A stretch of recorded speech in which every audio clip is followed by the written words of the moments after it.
Hola amigos de entrenamiento de handball. Hoy empezamos con una sección diferente. Por muchos meses estuve pensando que hay muchos entrenadores que tienen la idea de irse a vivir a otro país y se me ocurrió la idea de empezar a hablar con entrenadores que están teniendo esa oportunidad, ¿no? Y que nos puedan transmitir un poco de toda esa experiencia. Hoy vamos a empezar en Noruega con Agustín Bou, que nos va a estar un poquito contando un montón de cosas. Hola Agustín, ¿cómo andás? Hola Carlos, bien vos, buenas noches primero que nada. Buenas noches, acá andamos perfecto. Agustín es acá un amigo de la casa, siempre hemos hablado un montón de veces, habíamos dicho que teníamos que hacer algunas cositas juntos, así que bueno, vamos a arrancar con nuestra nueva sección. Para ir arrancando, Agus, ¿en qué equipo y en qué categoría estás trabajando? Bien, estoy en el club de Big Hammer, Handball Club de la ciudad o el pueblo de Malvik, y estoy entrenando directamente a lo que sería el senior masculino y el senior femenino. Los chicos estamos en lo que sería, para hacer una asociación, lo que sería plata en España, ¿sí? O una segunda división, y las chicas estamos en una categoría territorial. Que conste que las chicas estamos en lo que sería la tercera división territorial. Y es muy curioso porque acá en Noruega hay más divisiones de femenino que masculino. Es uno de los pocos países donde hay más categorías y más equipos de la rama femenina que en la masculina. Y una cosa seguramente la gente piensa es, ¿cómo llegaste a Noruega? ¿Cómo Qué se buena hizo pregunta. ese primer contacto? Porque muchas veces hay gente que quiere ir a trabajar a otro país y pregunta es, ¿cómo llegaste? ¿Quién te llevó? ¿Un amigo, un contacto, un representante? A veces son giros de la vida de amigos que nos pasan esos contactos y no sabemos cómo llegamos. ¿Cómo llegaste vos? La verdad que es muy buena pregunta y es una buena historia. Lo importante es decir que antes de estar en Noruega estuve en España, ¿sí? Estuve 7 años viviendo en España, mis abuelos son de ahí, entonces yo nunca tuve problema con tema de papeles, tengo la residencia, tengo lo que sería la ciudadanía española, entonces después todo el tema de trámites siempre fue más fácil. Y en el 2012, que ha pasado tiempo, mi padre estaba viviendo en España por una cuestión laboral, entonces yo me fui a estudiar para allá. Y a partir cuando llegué ya me enganché a un club que ya tenía contacto, que era el Club Handball Gabá. Trabajé 5 años ahí y después me fichan del Club Handball Martorell. Entonces yo ya venía haciendo como algo de experiencia en diferentes equipos ahí. Y el tema fue que en el Club Handball Gabá había una familia noruega donde la madre, su trabajo era traer familias de Noruega, equipos de Noruega, perdón, en el verano de España, contratar entrenadores españoles, porque viste cómo es el típico entrenador de handball de moda, ¿no?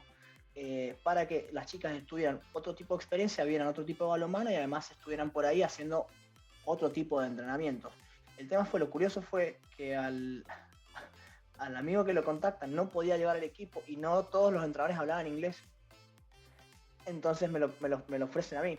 Y la verdad que el entrenamiento fue maravilloso, ya la pasaron muy mal porque hacía demasiado calor, o sea, para él era insoportable, era un equipo era insoportable, teníamos que parar el entrenamiento cada 15 minutos a tomar agua porque no aguantaban más, pero no por la intensidad, sino por el calor, y claro, ahora que vivo acá lo entiendo. Y, y la verdad que hice una muy buena relación con el entrenador en ese momento y se quedó mi correo, y pasaron 2 años, que yo estaba en Martorell y una mañana me llega en marzo, me llega un mensaje de texto. Decía, hola Agustín, no sé si te acordás de mí, soy tal, entrenador de tal, mira, esta temporada estamos buscando un entrenador para el equipo senior, no sé si te interesa, te he mandado un correo, revísalo por favor. Y, y bueno, la verdad que me agarró muy de sorpresa, me agarró muy fuera de juego y cuando revisé el correo era verdad, así que eso fue una entrevista y bueno, esa fue la historia directamente. Lo importante también de la relación con otros entrenadores de otros lugares, ¿no? Que muchas veces también en los cursos o en distintos tipos de actividades podemos hacer relaciones con un montón de entrenadores que después pueden finalizar en este tipo de cosas, que a veces, como vos decís, te agarran de sorpresa, pero son esas sorpresas lindas, ¿no? Claro, a ver, yo soy muy amistoso. Yo hago amigos por todos lados y la verdad que soy muy abierto y coincido con vos que totalmente lo que más puertas me ha abierto ha sido esta animosidad para ir a contactar con la gente. Yo creo que se puede aprender de cualquiera. Hay que ser muy receptivo y tampoco hay que meterse como en la burbuja de decir, no, yo no tengo por qué hablar con esa persona, yo no voy a ir, no tengo motivos, o decir, soy un poco reservado. Yo creo que nuestro mundo es muy pequeño, nuestra profesión es muy apasionada y podemos descubrir gente muy interesante. Y el hecho de acercarnos también nos muestra cómo somos nosotros, ¿no? y que también estas oportunidades se esconden a veces donde menos los esperamos. De última, si nosotros nos abrimos frente a un entrenador o entrenadora y resulta que esa relación, bueno, no es fructífera, no resulta ser la persona que nosotros esperamos, nos alejamos, ¿no? Pero la verdad que yo nunca he tenido problemas para hacer ningún tipo de amigos en ningún ámbito relacionado a nuestra profesión. Y estabas hablando ahí un poco del clima. ¿Cómo se vive en Noruega? Antes de empezar a hablar de balonmano, porque también esto es algo importante que la gente le interesa conocer, ¿no? La gente, por ejemplo, dónde uno vive, todas estas cosas extra deportivas. Los rumores que se corren alrededor de Noruega son verdad, o sea, es verdad pura. Es un país frío, es muy frío. Yo estoy, lo que sería en la zona media del país. Oslo, la capital, está al sur, y mi ciudad, mi pueblo, está a la altura de Islandia, más o menos, para que se hagan una idea. La gente es bastante amable, es bastante abierta, no es fría, pero no tiene el nivel de actividad social que nosotros tenemos. Entonces creo que eso hace que la gente se confunda con que son fríos. No son fríos, son muy abiertos, son muy receptivos, son muy amables, te dan bienvenidas muy cálidas cuando uno llega al país, pero no tienen ese tipo de vida que nosotros estamos acostumbrados a tener, que por ejemplo, no lo sé, me lo invento. Termino yo un entrenamiento con vos un lunes y nos vamos a tomar algo al bar después. No, eso acá no pasa. Eso acá no pasa, las juntadas esporádicas o espontáneas no pasan, todo se planea con mucho tiempo, y no te voy a decir que es mala educación ir a caer y tocar la puerta, y no es así, no es así. Pero la gente no lo hace. La gente no lo hace. Y creo que siempre se resume a lo mismo, creo que es por el clima. Es muy frío, a la gente le gusta estar en su casa. Le gusta estar en su casa y mucho tiempo en su casa. Sobre todo en el invierno. ¿Y cuánto dura el invierno? ¿O cuánto tiempo de frío hay? Porque hasta seguramente en otras épocas del año también está muy, muy frío para los que estamos acostumbrados a otro clima, ¿no? Mira, en donde estoy yo, el invierno dura 3 meses, el verano dura 3 meses, la primavera y el otoño son prácticamente lo mismo. El tema es que lo que yo sufrí muchísimo era que en el invierno yo no tengo el sol, que eso no quiere decir que sea de noche todo el día, no, simplemente quiere decir que, por ejemplo, a la altura donde llega el sol a mi pueblo, los rayos de luz chocan con la montaña que está detrás y el sol no me llega. Entonces en noviembre ya no tengo sol. Y en noviembre se comienza a hacer de noche a eso de las 3 pico, 3 y media, 4. Y por ejemplo ahora, en este momento de enero, a las 2 ya es de noche y no vemos el sol. Pero en mi pueblo, si vas a la ciudad, por ejemplo, que está un poco más al sur y no hay tanta montaña, vas a ver el sol hasta las 10, 11, si es que tenés suerte, y ya está. Verano, no hay noche. En el verano no hay noche. Y son prácticamente 2 meses donde, por ejemplo, se hace de noche a eso de las 12 de la noche, se hace de noche, no. El sol se oculta a las 12 de la noche y sale a eso a las 3 de la mañana. Y en ese tiempo, en el medio, está de color, como si decirte, si fuese un naranja, en todo el cielo. Impresionante. Impresionante. Sí, yo sigo las fotos que vas publicando en su Instagram, por lo cual voy viendo los lugares espectaculares que están, pero sí, como siempre decís, hay mucho frío constantemente. Eso también, no soy, como decías vos, sos una persona muy sociable, seguramente seas una persona muy alegre. Baja un poquito la energía que haya tanto tiempo de frío, porque bueno, a veces mucha gente lo sufre, ¿no? El tema del invierno a veces te baja un poquito la energía, no sé si...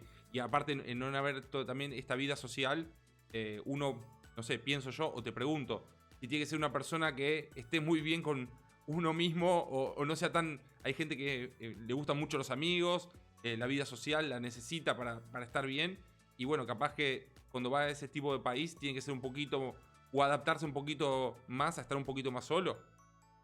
Claro, claro, yo me esperaba lo que venía.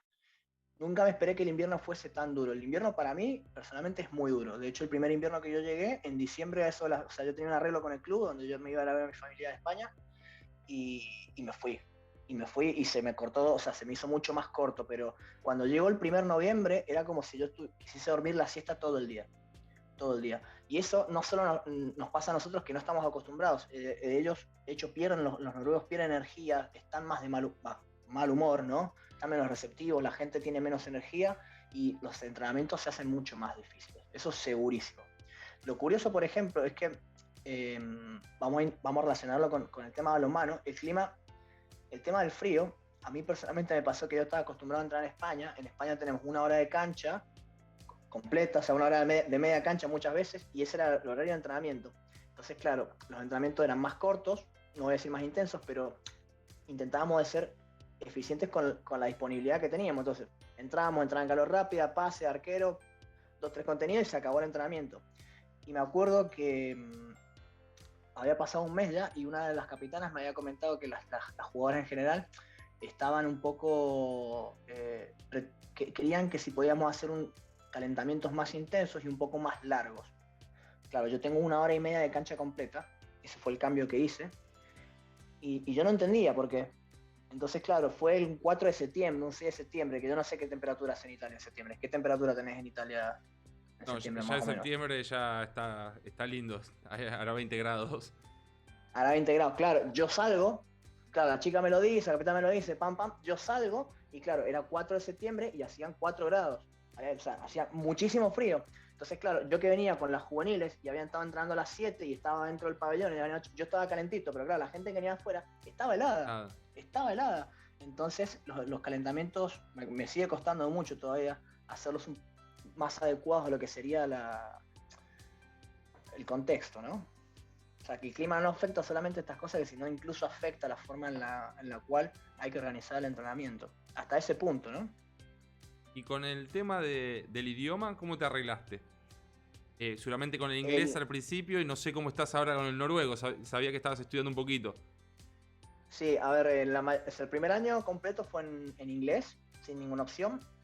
O sea, y estuve estudiando noruego, cosa que no es tan difícil. Lo complicado del noruego es la pronunciación. Tienen 9 vocales, nosotros tenemos 5, y son muy, muy rígidos con esos sonidos. De hecho, para lo que a nosotros puede parecer un sonido exactamente igual, para ellos son dos palabras completamente y no te entienden. O sea, son dos sonidos muy diferentes y no te entienden. Entonces, el segundo año ha sido bastante parecido, pero al final del segundo año que pasé acá entré a trabajar al colegio. Eh, entonces ahí pegó un salto cualitativo con el noruego. Y hoy por hoy hablo noruego básico para poder mantener una conversación con cualquier persona sobre casi cualquier tema. No me puedo expresar de forma muy complicada. Puedo entender bastante lo que dice el resto de las personas. El entrenamiento, ayer di casi un entrenamiento casi completo en noruego básico, de técnica táctica individual. Si ya es más táctico, casi que no podría. ¿Pero por qué? Porque todavía lo tengo muy automatizado y bueno, te ha pasado, no sé si cómo te ha pasado con el idioma, pero yo pierdo riqueza. O sea, yo no puedo entrar a los detalles que yo quiero corregir, tal o cual cosa. Entonces, cuando pasa eso, lo digo en inglés, los jugadores y las jugadoras se pueden expresar conmigo en noruego. Yo lo voy a responder en inglés en caso de que haga falta. ¿Y crees que haber mejorado el idioma te mejoró el nivel de entrenamiento o el nivel de relación con el jugador? O sea, que ellos te pueden entender mucho mejor o el idioma no es un problema, digamos que le hables en inglés o en noruego. No, no creo que haya llegado a un punto donde el entrenamiento me lo haya mejorado, porque todavía además mi noruego no es como el de ellos. Sí creo que sobre todo a nivel escolar mejoró mi aceptación, la aceptación social. O sea, la perspectiva que la gente tiene de mí, porque hay mucha gente que ha venido a Noruega, lleva 10 años y no habla nada, ¿eh? Siguen hablando inglés. Entonces, creo que además me ha abierto más puertas porque, por ejemplo, en caso de que algo llegue a pasar o yo decida cambiarme de escuela o de club por diferentes motivos, yo tengo la herramienta del idioma ahora como para poder comunicarme con esta gente. Al nivel que ellos quieren, ¿no? Sí, obviamente, porque se dice mucho que en esos países al saber el idioma te abre muchas puertas. Por lo cual seguramente Sí. sería un plus importante. ¿Cómo está organizado el campeonato ahí en Noruega?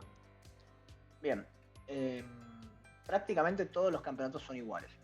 Prácticamente. ¿Sí? Es decir, todo lo que es senior es prácticamente igual. Es un grupo, no importa la división, es un grupo de 2 equipos. Esto antes del corona era una división de 2 equipos. Lo que sería los chicos, por el tema del corona, este año somos 13, bajan 3, suben 2, suben 2 a la categoría de abajo, sube uno directamente a lo que sería la Elite Serien, que es la primera, y el segundo, el tercero y el cuarto hacen llaves contra los equipos. El penúltimo, antepenúltimo y antepenúltimo de Elite Serien para ver quién se mantiene. En las chicas, en la medición que estamos en tercera, son 4 grupos. entre 10 y 12, dependiendo de si alguien se ha bajado o no, y el primero de cada grupo asciende directamente a lo que sería la segunda división, que segunda división es en España, no sé cómo es en Italia, pero en España sería primera división nacional. Formativas. Antes de que empiece el año, los equipos que quieran se pueden apuntar en la máxima división territorial, es decir, lo que sería la máxima categoría de toda la provincia, y tienen que jugar una fase clasificatoria. Un grupo de 4, los primeros 2, si lo logran, quedan y ya todo el año juegan esa categoría, y la territorial de menor nivel simplemente te apuntás y hay un montón de grupos y ya está.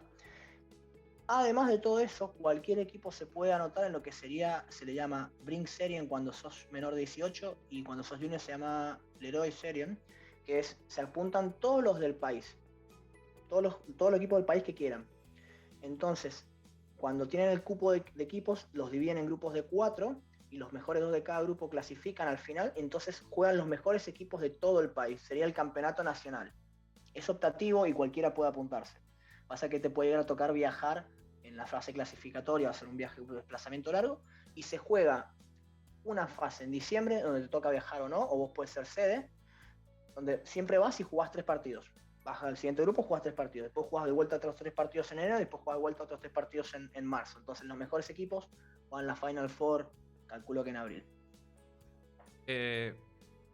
Bueno, Noruega es una potencia. En la base, con respecto a lo que vos ves de España, por ejemplo, o has visto de Argentina, ¿qué diferencias encontrás? ¿Crees que la diferencia está en la base? ¿Crees que la diferencia la hacen ellos, ellas y ellos? Porque la verdad que los equipos noruegos ahora, tanto en masculino como en femenino, están muy muy bien. ¿En qué momento pueden llegar a hacer la diferencia para estar a esos niveles? No sé Es si difícil la respuesta. Es difícil, la verdad que es difícil. Yo pensé que cuando llegase acá lo iba a ver bien claro. Lo primero que me sorprendió, al menos en mi club y en los clubes de alrededores, es que la cantidad de entrenadores que hay es muy baja.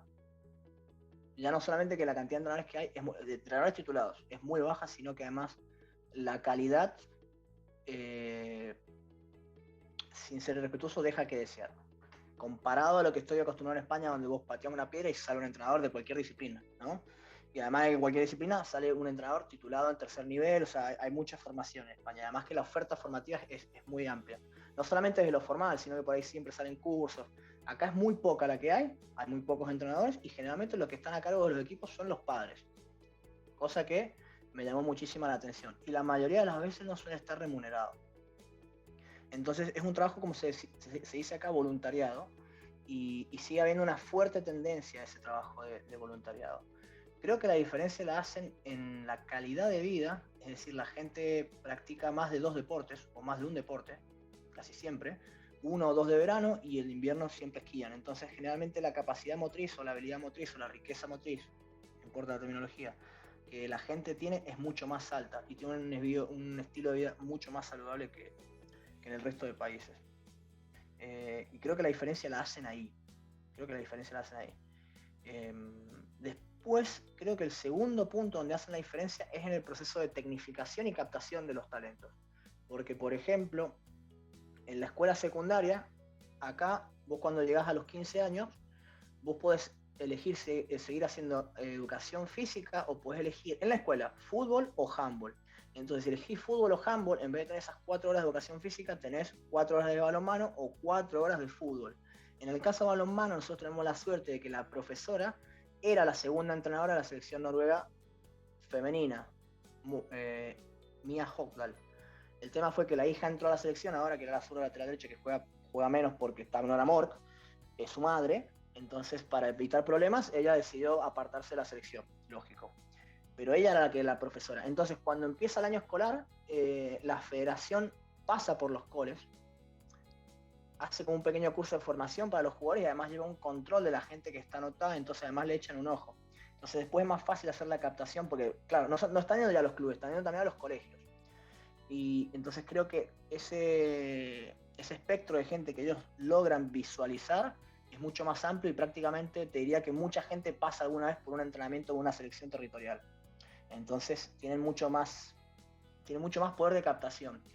Lo bueno fue también que yo pude trabajar en esos procesos, no de captación, sino de entrenamiento ya, y la federación te baja todos los entrenamientos. Es decir, que ellos te dicen, en tal entrenamiento, en tal parte del año, con tal grupo hay que hacer esto.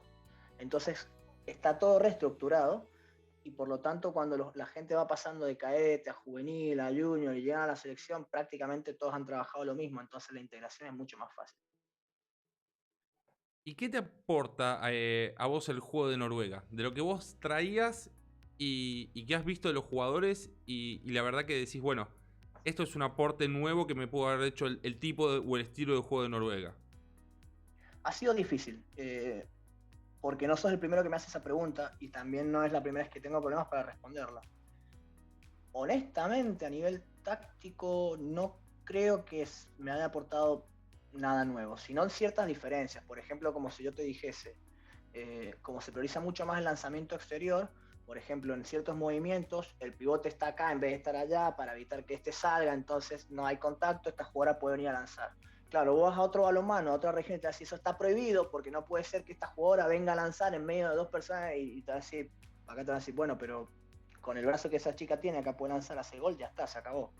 Entonces, creo que a nivel táctico, honestamente, Porque puede ser que no estemos no. más acostumbrados al juego de penetración. Los rumores dicen que, por ejemplo, o sea, yo vengo de escuela española, los rumores dicen que por la calidad de gente, o sea, la calidad del prototipo que tiene el jugador o la jugadora española, con los recursos que tienen, se tienen que adaptar a otro balonmano, entonces crearon otra escuela, etc. Acá no hay esos jugadores, acá hay otro tipo de jugadores. Entonces el balonmano es diferente. Pero yo en mi ignorancia, cuando llegué, pensé que la variedad táctica que yo tenía, o la escuela española, por decirlo así, era mejor. Voy a decirlo así, esa parece fácil, era mejor, y creo que no es así. Simplemente creo que es diferente. Creo que es diferente, no es mejor. La gente, no, porque el balonmano español está de moda. No, bueno, se da no voy a decir la casualidad, pero se da el hecho concreto de que por ahí ciertos entrenadores españoles, en ciertos contextos, con ciertos equipos, han tenido más resultados que otro tipo de entrenadores. Y en parte puede ser por su forma de jugar, pero no considero que sea mejor, simplemente es diferente. Si no, no puede ser que equipos o las selecciones de Noruega, con el balonmano que tienen resultados igual. Acá en las formativas, en las categorías formativas, se defiende 6-0. Desde que salís, desde que estás en la panza de tu madre, hasta que llegas a senior, se defiende 6-0. Y son selecciones competitivas igual, ¿no? Sí creo que, intentando responder tu pregunta, me daba a entender que hay que priorizar mucho el juego en fase de transición. El juego de posicional es más predecible, es mucho más lento, es menos espectacular. Y el juego en transición es mucho más veloz que el promedio en el resto de zonas o equipos en las que he estado. Lo que yo siempre pensaba, por ejemplo, o lo que yo veo, es que la calidad de pase que tienen los equipos nórdicos y la condición física, justamente, como vos decís, te da la posibilidad de ese juego en transición. Entonces, capaz que en otros equipos que sin esa calidad y sin esa capacidad física, sería mucho más difícil jugar ese tipo de balonmano. Por lo cual, creo que también cuando vamos a otro país, en este caso, bueno, con esas características, es de aprovechar, ¿no? Claro, exactamente. Hay que jugarlo, porque además, si vos no lo utilizás y yo me empecino en, por ejemplo, jugar el balonmano táctico, ataque posicional, situaciones de dos contra, bla, bla, bla, bla, bla, el otro equipo después, o sea, a ver, ¿cómo te lo digo? Es que aparte es tremendo porque cuando vas al equipo de base, o sea, los equipos de base vuelan. O sea, la chica está saltando, hay una chica que está saltando con 15 años y el resto de compañeras ya empieza a correr para atrás. Sobre todo en los equipos de niveles medio alto, en los equipos de niveles bajos, como en todos lados, no. Pero en la mayoría de casos todo el mundo está corriendo. Entonces, sé que no voy a lograr mucho más si solamente me empecino en fomentar el posicional. Entonces, lo que yo también hago es mantener una estadística de cómo juegan mis equipos y cuántos porcentajes tienen los equipos rivales en fase en transición y en fase en posicional, e intento adaptar esos números. Pero creo que ya estando acá hay que aprovechar y explotar esa herramienta. Y manteniendo los mismos números de posicional, ser mucho más eficaces en ese mismo porcentaje de juego posicional. Y como que a ver, lo que te aporta el juego de Noruega. ¿Y vos qué le aportaste, digamos, de tu filosofía al juego de noruego? Y que ellos hayan empezado a hacer que capaz que antes no hacían. No, yo lo que intenté aportar, y creo que ha funcionado, la mayoría de las veces, es riqueza y variedad. Porque el juego posicional, sobre todo el juego posicional en cualquier categoría y en cualquier rama, es exactamente el mismo. Son 2 movimientos y la gente juega a partir de eso. Y a partir de esos 2 movimientos, además, la defensa siempre reacciona de la misma manera, sin leer quién está adelante o qué están haciendo. Entonces, son 2 movimientos. Permuta, que se llama Yuge, y cruce central pivote, que se llama Rungan. Y a partir de ahí juegan. Y se acabó. Y se acabó. Y se acabó. Entonces, yo lo que pretendí fue intentar lograr los mismos resultados, pero con diferentes inicios, sobre todo en los procedimientos, para por lo menos generar algo más de incertidumbre, ¿no? Porque era no solamente en los equipos senior. Vos ibas a un partido de alevín, o ibas a un partido de infantil, y era exactamente lo mismo.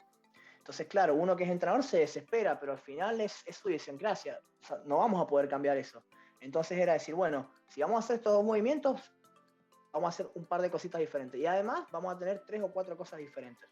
Entonces, sobre todo, la primera temporada con las chicas dio muchísimo resultado. Muchísimo resultado. Porque, por ejemplo, si vos haces ciertas cosas, sobre todo en categorías territoriales, la defensa siempre reacciona de la misma manera. No es que se adapta. Entonces, si vos lográs hacerlo, vos sabés que el equipo, claro, era como si decirte, es muy fácil hacer salir a los terceros defensivos. Entonces, claro, cuando colocaba el pivote en zonas exteriores y salían los terceros y deslizaba, el pase siempre estaba. No es que recuperaba o la tercera volvía para... No, era gol siempre. Entonces, creo que ese fue mi mayor aporte desde mi experiencia. ¿Y ellos cómo recibieron esos cambios? Porque muchas veces, bueno, un entrenador extranjero con otra filosofía y tratando de insistir en cosas que no están tan acostumbrados, a veces puede existir ese choque cultural, ¿no? Sí, yo creo que no tenían opción. Yo creo que lo aceptaron porque no tenían opción, porque dijeron, bueno, va a venir un chico de tal, de España, vamos a ver qué tal. Bueno, primer contrato por 3 temporadas y las chicas no tenían más opción, ¿no? Pero la gente acá es muy educada, es muy respetuosa, es muy civilizada, entonces nunca he tenido un solo problema, pero ni uno solo, con ese choque de culturas o con esa no aceptación de lo que yo podía estar planteando. En caso de que algún jugador o alguna jugadora no hubiese estado de acuerdo, me lo hubiese dicho, tal vez al final de entrenamiento y en privado. Nunca nadie me lo ha dicho delante mío, y aún así, si esta persona no está de acuerdo con esto, ella lo respeta y lo hace igual. Esa persona va y lo hace igual, al 100%, y después va y expresa que no está de acuerdo tal vez con lo que hemos hecho, por diferentes motivos, pero ellos lo respetan al 100%. Justamente esa era un poco de la próxima pregunta. La gestión de grupo, de lo que uno está acostumbrado, o estabas acostumbrado en España, a Noruega. ¿Qué cambios viste, o positivos y negativos? Yo conozco alguna anécdota que has contado, que la verdad estuvo muy divertida, de lo que vos pensabas que iba a pasar y al final pasó totalmente lo opuesto. Pero bueno, contame un poquito ahí cómo es el tema de la gestión de grupo. Si empezamos, no vamos a terminar con la entrevista. No, es muy diferente. Al principio fue una locura. Literalmente esa fue la palabra, fue una locura, porque se llega a un punto tal de respeto y educación que el entrenador solamente se tiene que dedicar a ser entrenador. Tal cual. Para que vos tengas problemas con la gestión tenés que hacer las cosas muy mal. Tenés que hacer las cosas muy mal o con un criterio bastante particular, y eso, a ver, no te voy a decir que no lo tengo, ¿no? O sea, que no me ha pasado o que no he hecho cosas a veces que podemos decir que no han tenido sentido, pero después, a ver, por ejemplo, no sé qué anécdota te acordás vos, pero ¿cuál es la que decís vos? Una de la del pivot, que no había jugado sí. Y pensabas que iba a haber lío y al final no, simplemente te vino a decir qué podía hacer para poder jugar, ¿no? Claro. Esa me acuerdo, sí. Esa fue. El tema fue que con la temporada todo el equipo nos fue muy bien. Íbamos en primera posición, habíamos perdido un partido con el líder. Y nos tocaba jugar, acá hay que viajar de vez en cuando, entonces nos tocaba jugar en el sur contra 3 equipos. Para abaratar costos y tiempos, jugábamos contra los 3 equipos en el mismo fin de semana, entonces nos tomamos un bus, 2 barcos, llegamos al hotel, jugábamos 2 partidos el sábado y un partido el domingo. Jugábamos el sábado a las 10 de la mañana, el sábado a las 5 de la tarde y el domingo a las 12 del mediodía. El tema fue que entre el partido de las 10 de la mañana y las 5 de la tarde del sábado había que viajar 1 hora y media de por medio. Entonces vos sabés cómo estuvo solo entrando, entonces tenemos que jugar a las 10, terminamos a las 11:30, hay que comer, después la hora y media, hay que estar una hora antes del partido, etcétera, más toda la paliza que nos pegamos el día anterior viajando. Entonces, claro, para estar en el liderato y subir de categoría, había que ganar los 3 partidos. Si ganábamos 3 partidos, ya estaba. Si ganábamos los 2, las probabilidades eran muy altas. Si ganábamos uno, teníamos que apelar un poco de suerte. Si perdíamos los 3, no teníamos ni una sola posibilidad de pelear el campeonato. Perdemos el primer partido. Normal, contra un equipo de 1, la última, creo que no perdemos de 1, perdemos de 4. Nunca nos pudimos poner en el partido, qué sé yo. Y el segundo partido sí lo perdemos de 1 en la última acción, jugando muy mal. Entonces nos queda el tercero. Y claro, yo el tercero, yo lo quiero ganar. Todos lo queremos ganar. Y en ese partido, la segunda pivote, que tenía, la primera pivote era una jugadora con mucha experiencia, si bien era veterana, casi 40 años, mide 1,87 m, central defensivo, más la otra jugadora central que mide 1,86 m, por esa zona no pasa nadie, etc. Entonces la pivote en la primera parte juega 15 minutos, en la segunda parte juega los últimos 4. La segunda pivote era jugadora no junior, pero una jugadora joven, entonces terminamos el partido, perdemos, yo voy a hablar con todo el equipo, pido disculpas de mis errores, también dije que como equipo habíamos fallado en tal y tal, yo iba a estar afuera del vestuario tomando un café si alguien quería venir a hablar conmigo, porque aparte, claro, yo cuando vi que el partido había terminado, yo vi que esta jugadora, se había ido sola para el vestuario. No pasa nada. Bueno, nadie vino a hablar conmigo, perfecto, eso significa que nadie tenía nada que hablar conmigo, y al otro día cuando volvíamos del viaje teníamos que entrenar. Entonces, esta jugadora, la pivote que no jugó, vino a entrenar. Éramos 8, vino casi todo el equipo, o sea, eran 3, 4 las que habían faltado. No había ninguna junior. El entrenamiento, 10 puntos. O sea, no pasó nada. Y al otro día me llega un mensaje, yo sabía que me iba a estar esperando. Dice, bueno, que había visto que el otro, yo ya estaba preparado. Y nada, me había dicho que ella había visto que en el último partido había jugado muy poquito, entonces quería saber qué tenía que mejorar para poder ella estar más tiempo dentro de la cancha. Simplemente eso. Y claro, esto no me había pasado nunca. Creo que te quedaste sin palabras en ese momento, ¿no? Porque estamos acostumbrados a que un jugador que no juega, justamente si quiere hablar, no... A ver, puede pasar, ¿no? Y es lo ideal y es lo que tendría que ser capaz que el jugador ideal, ¿no? Que cuando no juega y quiere preguntar algo, porque justo que a veces puedan preguntar, te diga qué puede hacer para mejorar, ¿no? Claro. De hecho, esta jugadora este año es la capitana de mi equipo. La elegí yo. Así que al otro día, le dije, bueno, perfecto, tenés razón. Y claro, yo grababa todos los partidos, así que agarré 6 recortes, le dije, mira, nos senté con ella, le expliqué, esto es lo que tenés que mejorar, estos son tus errores, y bueno, intentamos enfocarnos en eso en el entrenamiento. Y como esa, un montón. Hubo un viaje anterior donde sí ganamos 2 de los 3 partidos. De hecho, fue el partido que perdimos fue contra este equipo. Te dije que antes de este gran viaje ya habíamos perdido. Y en el tercer partido hubieron 2 jugadoras que no jugaron ni un solo minuto. Nada. Pero bueno, volvimos a casa con 2 de 3 victorias. Ya estábamos en segunda, primera posición. Y al otro lunes, el día siguiente, teníamos entrenamiento. Entonces cuando reviso el grupo usamos Facebook, acá usamos Messenger, no existe el WhatsApp en Noruega. Las chicas decían, bueno, hay reunión a tal hora, que era una hora antes. Dije, va. Dije, bueno, yo voy. Yo fui una hora antes. Entonces, yo no entendía porque... Y cuando llego a la reunión, la delegada también está. O sea, llegan todas las jugadoras y me dicen, no, la reunión es entre jugadoras, o sea, vos no tenés que estar. Bueno, yo no sabía, me quedé afuera, una hora afuera. Entonces, claro, no sé a qué te habrá pasado a vos, pero en mi experiencia yo le dije a la delegada, che, pero ¿vamos a entrenar? O sea, yo la vez que me ha pasado esto, no hemos entrenado. Dice, sí, van a salir 5 minutos antes, se van a cambiar y ya está. Y salen 5 minutos antes, y se empiezan a cambiar y empezamos a entrenar. Y dije, bueno. Claro, yo venía maquinando que no sé por qué se habían juntado, pero yo he visto cuando te pasa, ¿no? Que estaba sentado afuera una hora y yo estaba pensando en todas las decisiones que había tomado, entonces en caso de que me vinieran a decir algo, yo iba simplemente a explicar lo que había hecho. Y vienen las 2 capitanes y me dicen, bueno, hemos estado hablando una hora, no ha sido muy productivo, pero tenemos 2 cosas para decirte. Bueno, Dale. Primero, lo de los calentamientos. Nos gustaría, si te parece bien, que los calentamientos fueran un poquito más largos, porque además la temperatura y vos que estás acostumbrado a otra cosa, la verdad que a mí el hombro, yo con 40, ella con 28, no llegamos. Bueno, perfecto. ¿Y lo segundo? No, lo segundo fue, vamos a hacer una cosa. Pasa que no todos te entienden cuando hablas el inglés, porque hablas muy rápido y hay gente que no ha tenido tu formación de handball. Si te parece, en el entretiempo no salimos a la cancha sin que todas hayan entendido lo que hayas querido decir. Entonces, si no te molesta, nosotras dos hacemos la traducción cuando vos hables y vamos explicando lo que vos decís. Bueno, dije, ya está, nada más. Me dijo, sí, nada más. Y nos fuimos a entrenar. Entonces, ¿qué pasa? Los jugadores están acostumbrados a hacer reuniones de jugadores 2 veces al año para discutir estas cosas y después se lo comunican al entrenador.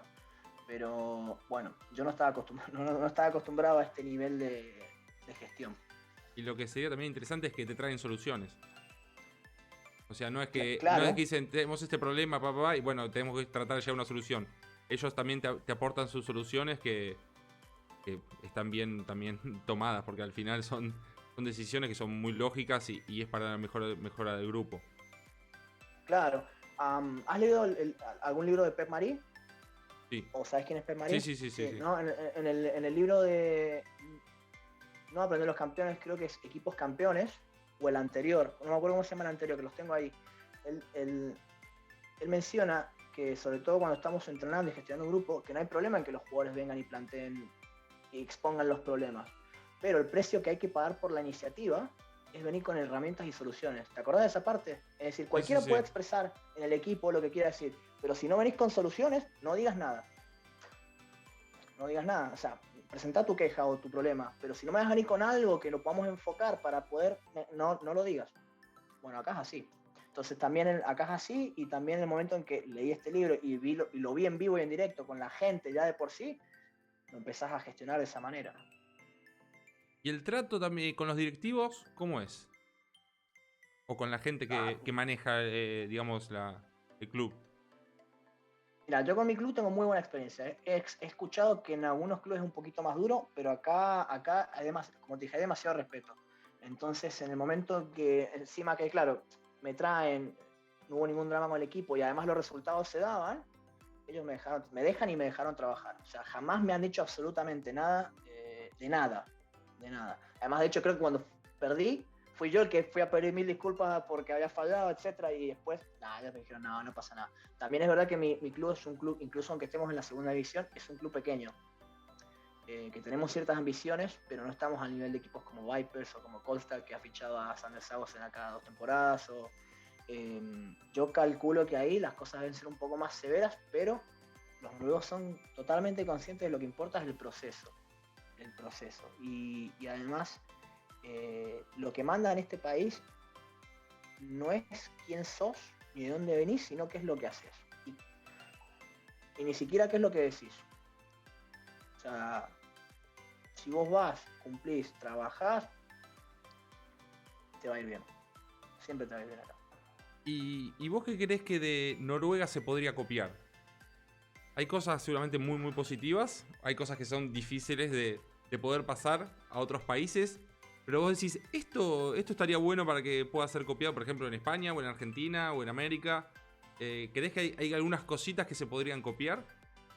Creo que la palabra no es copiar y creo que tal vez la palabra sea adaptar, perdón. O sea, creo que ese sería por ahí el rumbo. Yo siempre lo he comentado cuando he tenido oportunidad también de comunicarme con otros entrenadores y me han preguntado lo mismo, o la conversación fue por ese punto. Yo lo que intentaría adaptar es el sistema deportivo que hay acá. Al final el civismo y la educación es una cuestión cultural. Eso ya es más difícil de replicar. O sea, no, vos sabés, yo venimos de Argentina y por ahí venir acá es como, a mí me sigue impactando, ¿no? Yo no sé si podemos llegar a replicar ese nivel de civilidad que hay, ¿no? Nivel deportivo, como es muy frío y como hay muy poca gente, no solamente en este ámbito, sino en todos los otros, se maximizan los recursos y se trabaja en equipo. Entonces, Noruega tiene 5 millones de habitantes. Tiene el registro por persona más alto en el mundo, medallas de oro por cabeza. Es decir, nadie tiene tantas medallas de oro por persona como Noruega en el mundo. Claro, cuentan las de invierno también. Entonces lo que hacen es compartir espacios, compartir personas y compartir recursos. Por ejemplo, el fútbol es un deporte de verano, pero se juega en primavera también. El handball es un deporte de invierno, pero también se juega en invierno, prácticamente todo el año. El único mes que no se entrena es el verano. Entonces hay 2 meses, dos temporadas, 2 sesiones, donde los deportes, tanto el fútbol como el handball, entrenan a la par, pero no compiten entre ellos. Entonces, mi coordinador del club va a hablar con el coordinador del club de fútbol y le dicen, ok, tus cadetes, ¿cuándo van a entrenar? Mis cadetes van a entrenar, él dice, lunes, miércoles y viernes de 5 a 7. Y entonces mi coordinador dice, bueno, mis cadetes van a entrenar martes, jueves y viernes de 5 a 7. Entonces, alguien que hace fútbol y handball, que son mucha gente, puede hacer los 2 deportes. Entonces el lunes va a fútbol, el martes va a handball, el miércoles va a fútbol, el jueves va a handball y el viernes decide cuál quiere hacer. Entonces de esa forma compiten con los 2 y que después en los partidos habrá algunos partidos en muy pocos meses del año donde tal vez coincidan, pero muchos no, porque en invierno se prioriza el balonmano y en el verano se prioriza el fútbol. Entonces tenés a gente, a un buen volumen de niños y niñas practicando ambas disciplinas. Igual de lo que me contás me sorprenden 2 cosas. Una, que es la cooperación entre deportes. Y segundo, que como vos lo contás, los chicos tienen actividad física 5 veces por semana. Es una de las cosas que decíamos, ¿por qué después los chicos tienen ese talento, llegan tan rápido a esos niveles, ¿no? Sí, yo tengo muchas chicas y hay muchos chicos que hacen los 2.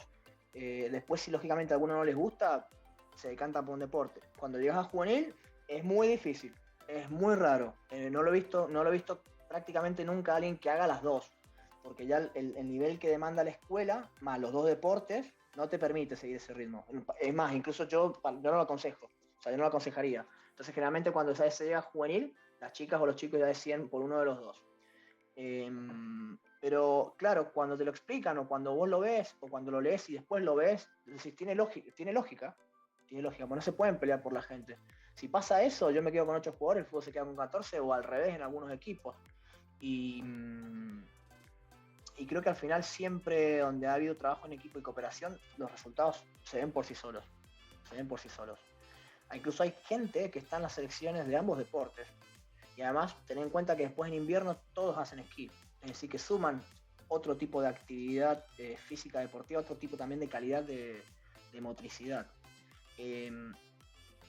Las canchas, no sé cómo es en Italia, pero las canchas acá están dentro de la escuela. No es que hay un pabellón deportivo aparte ahí arrinconado. Es decir, está la escuela y adentro está la cancha, o está la escuela y la cancha está al lado. Y la cancha, cuando te digo la cancha, en realidad es todo el complejo deportivo. Mi escuela también tiene una pequeña piscina adentro, más la sala de gimnasia deportiva. Entonces está todo ahí y todo se hace ahí. Tampoco es un pueblo muy grande, pero todo se hace ahí. Entonces la escuela usa la cancha por la mañana y los clubes la usan por la tarde. Y cuando digo todos los clubes, es todos los clubes. Probablemente en Vipers, en Colstad es así, o en Vipers seguramente es así. Las chicas probablemente entrenan por la mañana también por ser profesionales, pero la escuela usa el pabellón, todos usan el pabellón. Entonces no tienen que estar construyendo una cancha para la escuela, una cancha para el club, etc. Si sos un club que tiene muchos recursos y mucho dinero, te puedes construir tu cancha propia. No suele pasar, porque no tiene sentido además. Tenemos algunas preguntas de Instagram que te voy a pasar solamente 3 porque tampoco para que se haga muy largo. Y una de las preguntas que hacen algunos entrenadores: si va a migrar con la familia para cumplir este sueño de dirigir, ¿vale la pena? ¿Podría ir a Noruega con mi familia para emprender la carrera de entrenador? ¿O le darías algún consejo intermedio antes de llegar?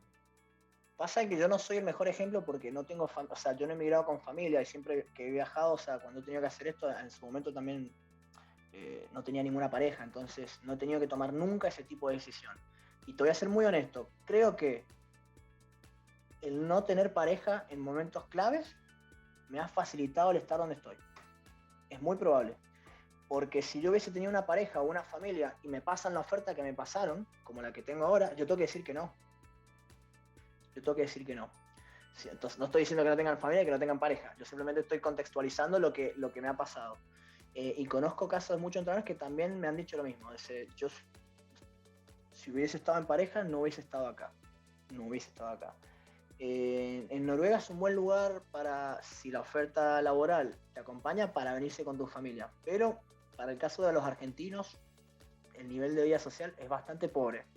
Entonces, si les pesa eso, hay que tener cuidado con la decisión.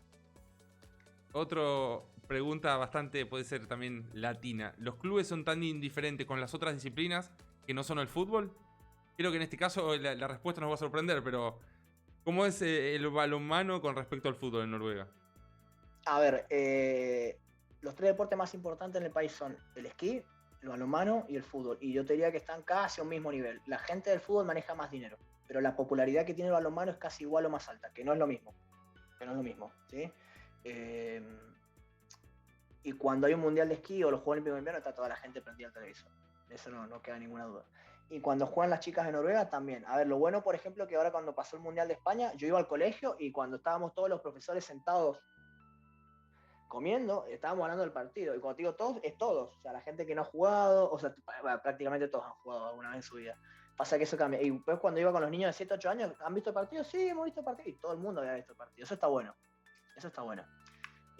Pero el fútbol sigue siendo igual de popular, maneja más dinero. Creo que el handball tiene más popularidad. Por donde vas a la ciudad, yo he visto más carteles de jugadores y jugadoras de handball que de fútbol.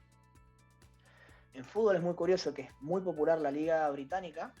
O sea, la gente es más fanática de los clubes de Inglaterra que los del propio país. Y también los esquiadores son ídolos. Son ídolos bastante más importantes que los jugadores de fútbol. Y la última pregunta acá de Instagram es: ¿qué has ganado y a qué has renunciado por ir a entrenar al exterior? Esa es muy buena pregunta. A ver.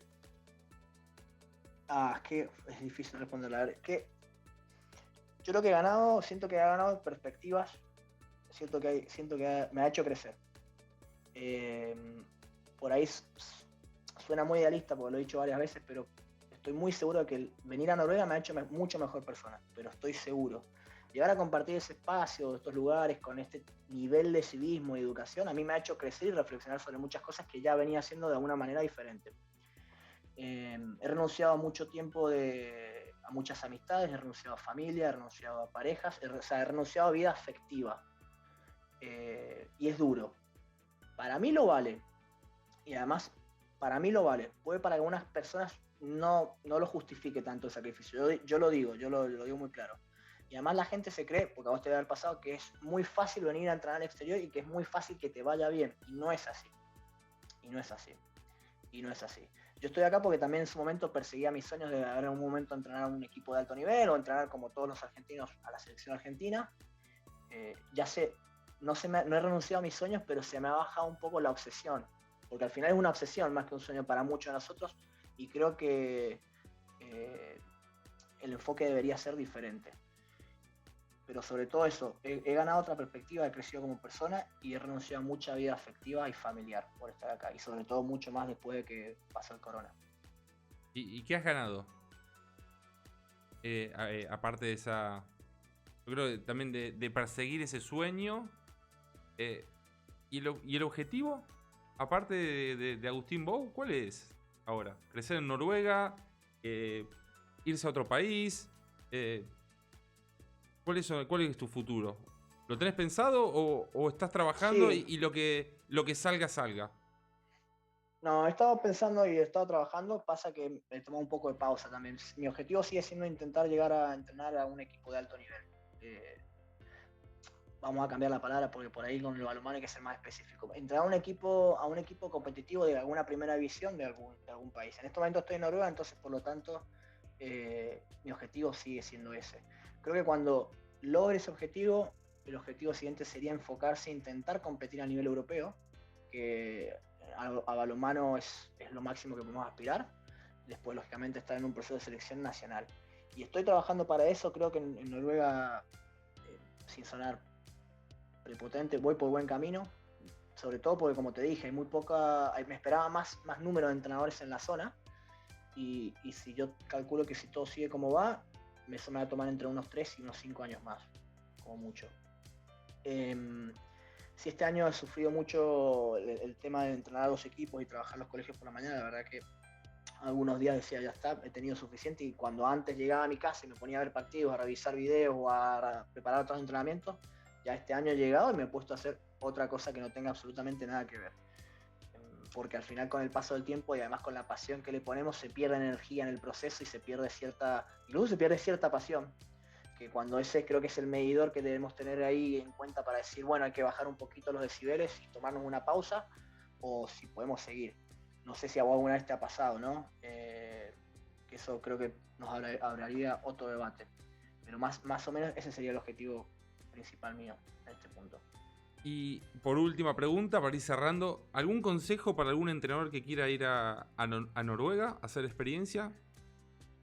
¿A Noruega? Sí, sabía que me ibas a hacer esta pregunta. Es obvio que te voy a hacer porque yo soy un amante del juego nórdico, se lo he expresado muchas veces a Agustín y bueno, mi dificultad mayor es el inglés, por lo cual, como todos los entrenadores, nuestros puntos débiles, que tenemos tantos, ¿no? Pero uno es el tema del idioma, así que bueno, voy a tener que trabajar 1 o 2 años sobre ese aspecto antes de dar algún tipo de paso, pero bueno, ¿qué consejo ¿Qué consejo me darías? Ahí está, ¿qué consejo me darías para que un día quiero ir al país acá, a Noruega o a algún país nórdico, ¿no? Bueno, que el idioma lo tenés que tener pero recontra dominado y que te compres muy buena ropa de invierno, incluso para el verano. Ese sería mi principal consejo. Creo que para los entrenadores que están en Europa y que quieren venir, creo que es un punto obligado. O sea, estaría bueno que la gente pueda venir y hacer al menos un año de experiencia para vivenciar todo lo que rodea al balonmano, la organización, porque en esta charla que hemos tenido con vos ahora, hay muchas cosas que no nos da tiempo a comentarlas, que también forman parte del día a día, pero el resumen, desde que yo llegué acá, yo siento que a lo único que me tengo que dedicar a hacer es entrenador. O sea, yo no me tengo que preocupar por la conversación con los padres de tal, gestionar el tema acá para ir a tal, o hacer este viaje acá, o esto, o toda esa energía que rodea al ser entrenador, que muchas veces en otro lugar tenés que ser preparador físico, tenés que ser psicólogo, tenés que ser de padre, tenés que pelearte con los otros padres. Bueno, acá jamás me ha pasado, simplemente me he tenido que dedicar a ser entrenador. Y me voy a atrever a hacer otra apreciación. Te cambio un poco la pregunta para la gente que también lo está viendo, porque vos has preguntado qué consejo le darías a alguien que quisiera venir a Noruega. Y otra pregunta que quiero responder es qué consejo le darías a alguien que quiera venir a entrenar a Europa. Mi consejo es que se vengan. Punto. Porque por ahí mucha gente que quiere hacerlo le da muchas vueltas a esto. No, porque si yo no consigo, si no me llaman o si no estoy seguro, no. O sea, si vos querés venir a entrenar a Europa, venite. No, honestamente no es tan difícil. O sea, hay que venir. Porque la gente, creo que en Argentina tiene como idealizado el concepto de ser jugador o ser entrenador de Europa, y no es así. O sea, incluso hay muchos lugares donde el nivel de entrenamiento en balonmano es más bajo y con menos nivel de compromiso que con el que tenemos en Argentina. Entonces, no lo idealicen más, vénganse y punto. Y tampoco esperen una carta de invitación, ni nada, punto. No, pero no tengo papel europeo. Conozco muchos entrenadores que se han venido sin papel europeo, ya tienen la residencia, están trabajando y entrenando sin ningún tipo de problema. Creo que no hay ninguna excusa en eso. Bueno, Agus, te agradezco enormemente esta charla, poder abrir esta serie de videos que la verdad que son muy ricos, muy interesantes, para dar un poquito a conocer cómo se vive en otros países. Obviamente en Noruega no es tan conocido, nosotros conocemos mucho Italia, España, de esos países hay mucha información, pero bueno, países como Noruega, que aparte tienen tanto éxito, hay muy poco, por lo cual yo te agradezco enormemente tu participación acá en el canal. Y bueno, nada, haremos seguramente algunas otras actividades para charlar de balonmano. Dale, Carlos, te agradezco. Yo soy el que está agradecido con vos y cualquier cosa que necesites ya sabes. Ya tenés mi número, así que ahora no hay problema para contactarse. Así que bueno, le agradezco a toda la gente que está viendo y bueno, nos veremos en el próximo video con otro entrenador, con otro país. Que Agus también ahí está ayudando para irnos a otros países un poquito menos conocidos y creo que va a estar bueno. Así que muchas gracias y nos vemos en el próximo video.